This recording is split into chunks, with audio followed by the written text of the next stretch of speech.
For every processing activity carried out by a charity, they need to satisfy at least one of the processing conditions. Under the current regime, a lot of charities have assumed that consent covers everything they do. And so a standard approach by charities has been to have a privacy policy that says we do all of this stuff with personal data, please click here to give consent to it. Now, one of the problems going forwards is that the rules of consent have changed. And I think at a very high level, the key point is that for each processing activity reliant on consent, there needs to be a separate positive opt-in. So charities, as a result, have been looking around for other processing conditions that they can rely on. Now, there's a couple of obvious contenders which we can run through.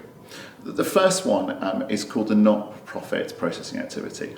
And basically, that applies to the activities that are legitimately carried out by charities and not-for-profit businesses in respect of their members, former members, and people that they deal with regularly. That's a processing condition in itself. It doesn't rely on consent. So the sort of things we're thinking about could be communications to members about events that are happening, perhaps communications asking for further donations, standard sort of stuff that charities might currently be concerned about.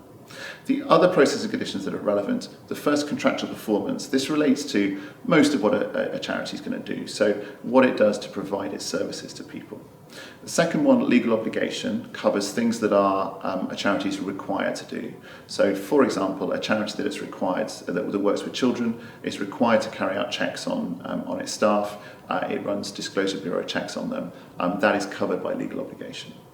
Third one, employment. People who are employed by a charity are covered by this and all the activities that go with it. It covers everything from recruitment, sickness, absence, all the way through to paying people. That's the employment condition. And finally, legitimate interest. This is quite a useful one. It's sort of three requirements for it. The first one is that it must be of use to the charity. The second thing is that it's something the data subject wouldn't be surprised about. And finally, it must be something that doesn't harm the data subject. So this is quite often used for certain kinds of marketing activities, perhaps sort of tailored, targeted marketing as well.